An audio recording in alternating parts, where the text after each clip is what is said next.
YouTube, what is good, bruv gang, what is good, and we are back with another video.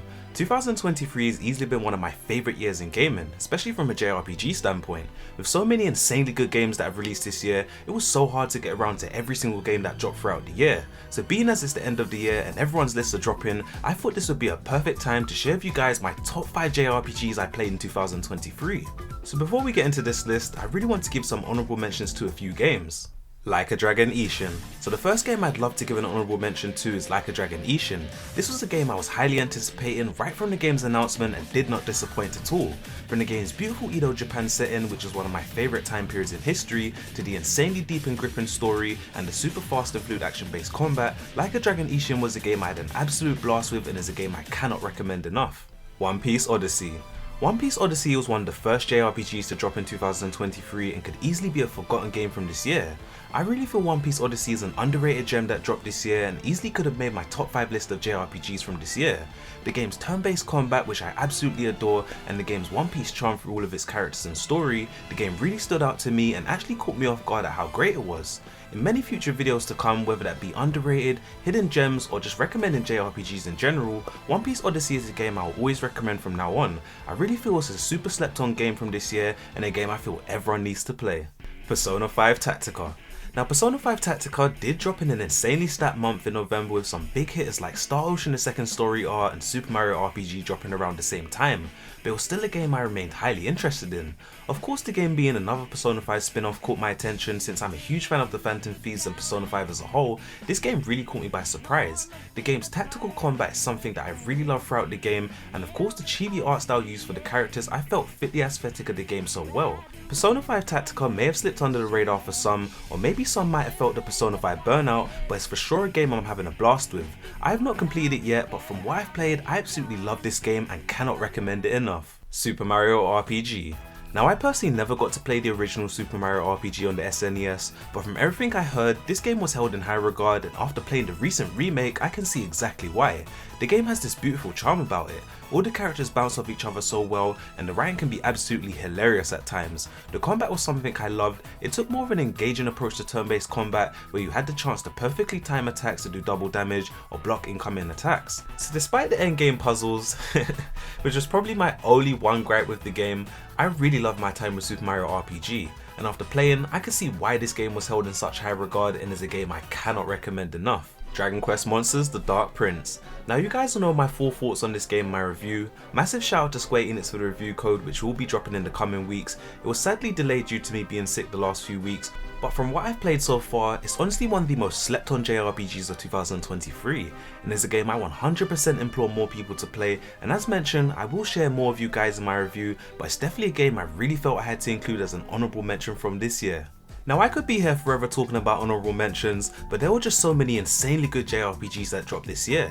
This list easily could have been a top 10, but me being me, I love a challenge and wanted to narrow down this list to my ultimate top 5 JRPGs from this year. So enough talking, and without further ado, let's get into my top 5 JRPGs of 2023. Fate Samurai Remnant. So coming in at number 5 we have Fate Samurai Remnant. Honestly, a game that far exceeded my expectations. I've always enjoyed the Fate series of games, but Samurai Remnant right from the game's announcement was something that immediately caught my attention. As some of you may know, Edo Japan is one of my favourite time periods in history, and I absolutely love anything to do with samurai. So right from the opening few minutes of the game, it starts off so fast. The insanely beautiful art style, character portraits, and the game's super deep and interesting story. Right from minute 1, I was hooked on Samurai Remnant. I absolutely adored the duo of Saber and Iori throughout the game, and felt the dialogue between the two just added so much more layers to the story and their character development as a whole. Now Fate Samurai Remnant's action combat was something that absolutely blew me away. It was fast, responsive, and super fluid, and I felt the new abilities and skill tree added more to the game's combat and was a big reason I felt it never got dull or repetitive. So for me personally, I can honestly say Fate Samurai Remnant far exceeded my expectations and was 100% a shoo-in for my top 5 JRPGs played this year. I honestly feel out of all the games released this year, it may have slipped under the radar, but I really wanted to shed some light on this game as I feel it's a game deserving of more plaudits, and it's easily one of the best JRPGs I played in 2023. Fire Emblem Engage. So coming in at number 4 we have Fire Emblem Engage. Right from the game's announcement and confirmed release date we got for the game, I immediately rushed and pre-ordered the special edition. I am personally a huge fan of the Fire Emblem series, and with this being the series' second mainline entry on the Nintendo Switch, from everything we saw throughout the trailers, it was easily shaping up to be one of my favourite games in 2023, and my oh my did Fire Emblem Engage not disappoint. Now the story may not have been the most complex or deep thing going through it, but the characters and gameplay were a huge reason why I absolutely love this game. The use of the bomb rings in battle, bringing back old protagonists from previous Fire Emblem entries was so well done. Just seeing some of my favourite characters like Ike, Roy, Marth and Byleth, just to name a few, just felt so amazing, and was something I really felt added to the experience of this game. Now the combat and art style to me felt like a big step up from Three Houses, which was an amazing game in its own right. The animations were so much more crisp, the art style was so much more colourful and presented beautifully throughout, and the movement of each character just felt so smooth. I really loved the animations when attacking in battle, especially bond moves, which just added to how amazing the game already was.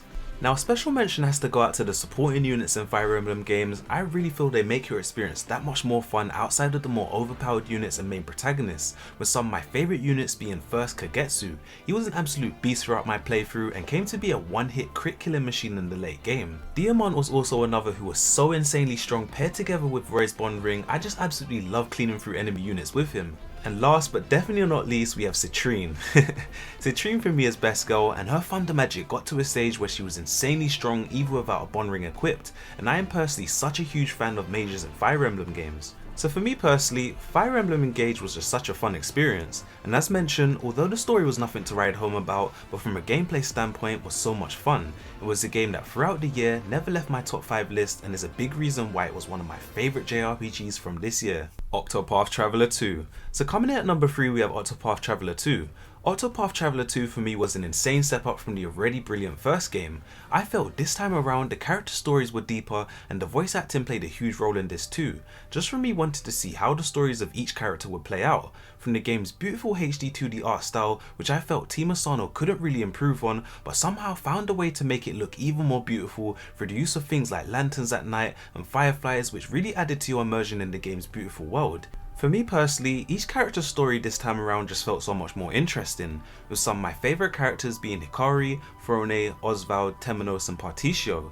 Each character's story always left me wanting more and wanted to see what would happen next. As mentioned, a massive shout out has to go to the voice actors who done an insanely good job of portraying the emotion felt through each character's story. Now the combat and exploration within Octopath Traveler 2 was just so well done, and never strayed too far from what made the first game so good. It made small adjustments which I thought were executed superbly. So for me personally, Octopath Traveler 2 is a game I absolutely couldn't get enough of this year, and just like Fire Emblem Engage releasing earlier in the year, never ever left my top 5 list. My experience throughout Octopath Traveler 2 was amazing, and it's actually a game I feel people did forget about due to it releasing so early in the year. It's for sure one of the more slept on JRPGs of the year, and for me is a masterpiece of a game. It was an amazing experience right from start to finish, and is a massive reason why it was one of the best JRPGs I played in 2023. Xenoblade Chronicles Future Redeemed. Coming in at number 2 we have Xenoblade Chronicles Future Redeemed. From the announcement that Future Redeemed would be the wrap up to the incredible Xenoblade trilogy of games, my hype levels were through the roof. Going into Future Redeemed, I was so intrigued to see how the trilogy would be wrapped up and how they could even improve from what was already an amazing game in Xenoblade Chronicles 3. The Xenoblade series of games is easily my favourite JRPG series currently, and Future Redeemed was such a beautiful culmination of what made the previous game so good. Bringing back former protagonists in Shulk and Rex who had already been on such long and beautiful journeys with, and just seeing them all grown up just felt like such a reward for sticking through with each of the games. So for me personally, I never thought Monolith Soft could really improve on much going into Future Redeemed, but my god did they knock that out of the park with the cast of characters who were set to conclude this amazing series. Matthew the protagonist easily turned into my favourite character in any game I played in 2023. His charisma, charm and just outgoing character I loved throughout, and he had such a special connection with another favourite character of mine in A, who had such a great design and was a brilliant character throughout the game. So as mentioned, I never thought Monolith Soft could improve on much, especially when it came to combat, but this is a big reason why I absolutely love Monolith Soft's work. The combat stuck with what made the base game in Xenoblade Chronicles 3 so good, but added another layer to it with the different abilities each character had that you could unlock in a mini skill tree. So for me personally, Future Redeemed just felt like the ultimate payoff for all Xenoblade Chronicles fans. It was such a beautiful wrap up to the series and leaves me so excited to see what Monolith Soft have in store for us in the future. Although it was DLC to Xenoblade Chronicles 3, it just felt like its own game, and could have easily been the #1 JRPG I played from this year, but nonetheless it was an incredible wrap up to a beautiful series and an experience I will never forget. Star Ocean the Second Story R. And finally, coming at the #1 spot, we have Star Ocean the Second Story R. I never thought a game would crack the #1 spot ahead of Xenoblade Chronicles Future Redeemed, but man did Star Ocean the Second Story R take the cake. I never got to play the original version of Second Story on the PS1 and missed out on the PSP remake also, so getting to play this as a fresh experience in what many consider to be the best Star Ocean entry in the series, I just knew I had to play it. From the beautiful HD 2D art style from Jrpgs, who absolutely killed it with presentation within this game, it was a game after playing the demo I knew I had to purchase day one.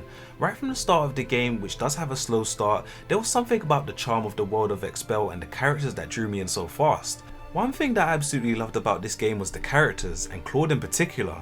I really thought he was such a great protagonist and had such brilliant character development throughout this game. For me personally, Star Ocean the Second Story R just felt like a game that was made for me, especially from a combat and gameplay standpoint. The game really left you with so many different ways to make your playthrough unique to you. If you wanted to make the game a challenge even without being on hard difficulty, you could. If you wanted to break the game and become OP, you could. There was just so many different ways of catering to different playstyles, and it's honestly a JRPG suited for everyone. Star Ocean the Second Story R's story may have been simplistic in premise, but for me personally, it was so beautifully told with an insanely lovable cast of characters. It was an experience that was like no other, and I feel Tri-Ace, Square Enix and Jrpgs did an absolutely incredible job with this remake.